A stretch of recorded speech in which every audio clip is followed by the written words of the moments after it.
Oke, kembali lagi di channel Crazy Film.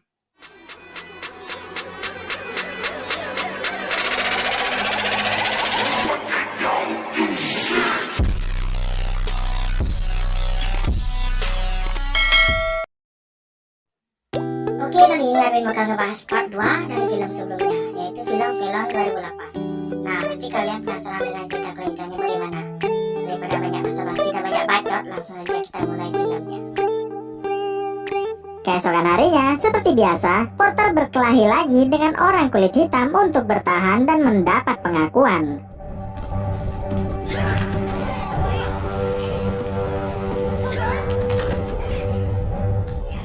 Pada akhirnya, Jackson menembaki Porter sampai pingsan.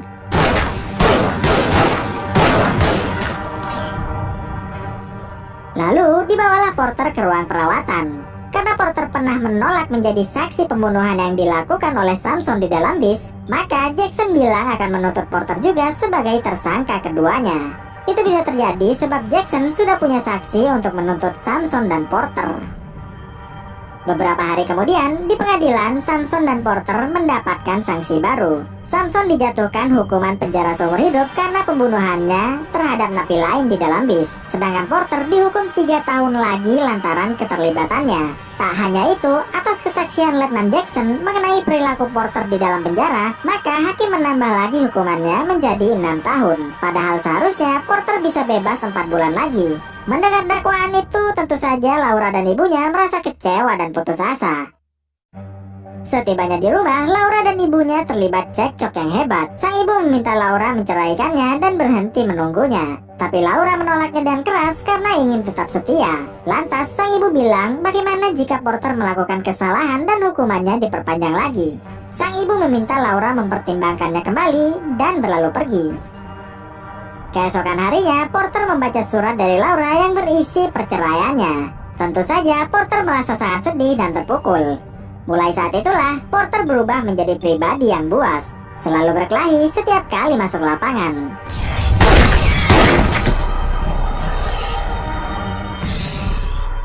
Pada suatu hari, kepala penjara San Quentin, Gordon, menjenguk John Smith di penjara isolasi. John Smith menghimbau agar Gordon tak menjenguknya lagi, karena bagi John Smith, hutang budi Gordon padanya sudah lunas. Dari sinilah kita tahu bahwa Gordon dan John Smith sebenarnya memang punya hubungan pertemanan, bukan sekedar hubungan antara polisi dan napi. Di lain tempat, Laura dan ibunya terlihat hendak pindahan. Lalu tiba-tiba saja Becky anaknya bertanya kenapa baju Porter tak dibawa lagi. Lantas Laura memberikannya pengertian bahwa ayahnya tak akan pernah kembali lagi. Karena merasa anaknya sudah mengerti, Laura lanjut mengangkut barang-barangnya lagi. Dan betapa terkejutnya Laura mendapati anaknya memegangi baju-baju milik Porter ayahnya. Walhasil, Laura pun memutuskan kembali untuk menjenguk Porter ke penjara demi anaknya. Kepada Porter, Laura mengaku bingung dengan situasi yang dihadapinya sekarang ini. Laura meminta kepastian apakah harus menunggu atau meninggalkannya. Tentu saja, Porter memintanya menunggu dan berjanji akan mencari jalan keluar dari semua masalah ini.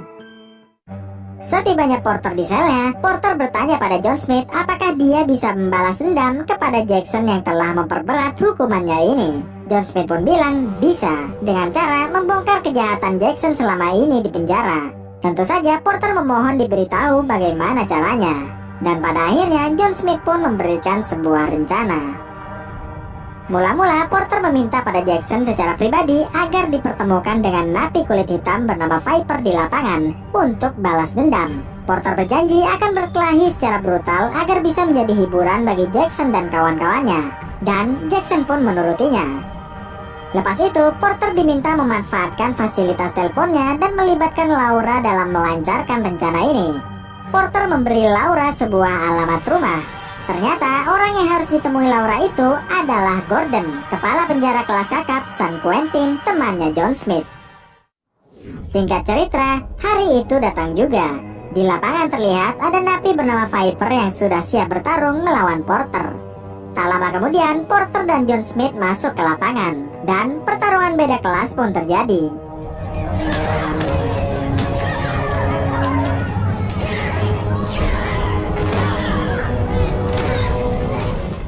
Sementara Sementara itu, Laura, Gordon, dan FBI nampak tengah berada di perjalanan menuju penjara isolasi guna memergoki perbuatan Jackson yang melanggar hak asasi manusia.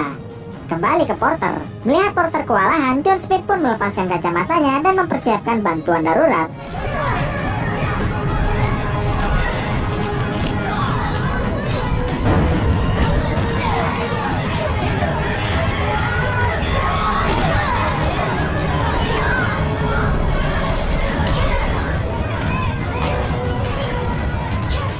Tak disangka, Porter mampu mengalahkan Viper.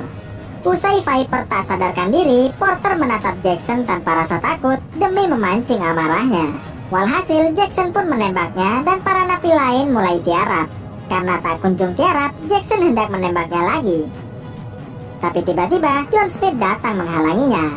Lantas, para napi lain pun ikut melindunginya, tak peduli lagi apa warna kulit mereka. Melihat itu, Robert mencegah dan menenangkan Jackson. Dan Jackson pun menyuruh bawahannya untuk memasukkan semua napi ke sel isolasinya, termasuk Porter dan John Smith. Usai lapangan kosong melompong, Diaz mematikan kamera pemantaunya. Setelah kamera mati, Diaz menyuruh Porter dan John Smith masuk lagi ke lapangan. Ternyata Jackson masuk juga ke lapangan untuk membunuh mereka berdua. Dan tentu saja, Diaz yang berada di atas bersiaga menembak jika mereka berani bergerak. Dan secara diam-diam, Colin yang tak pernah cocok dengan aksi keji Jackson pun menghidupkan kembali kameranya. Lepas itu, dengan marahnya, Jackson menghampiri mereka dan hendak membunuhnya.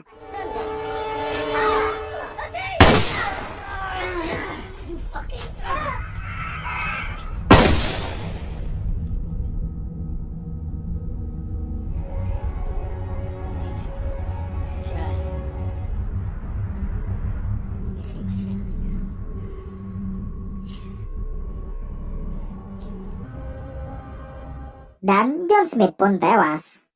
Tak lama, Gordon, Laura, dan FBI sampai di penjara itu dan memaksa masuk untuk penyelidikan. Saat hendak masuk ke selnya lagi, Porter berterima kasih banyak pada Colin yang telah menyalakan kameranya. Colin menjawab, cepat atau lambat dia memang ingin meninggalkan pekerjaan gila ini. Sementara itu di kantor, petugas FBI dan Gordon resmi menetapkan Porter sebagai saksi atas tindakan tak manusiawi yang terjadi di lapas ini. Lepas itu, mereka menyampaikan pada Laura bahwa Porter akan segera dibebaskan. Selanjutnya, Gordon menemui Porter di ruang perawatan.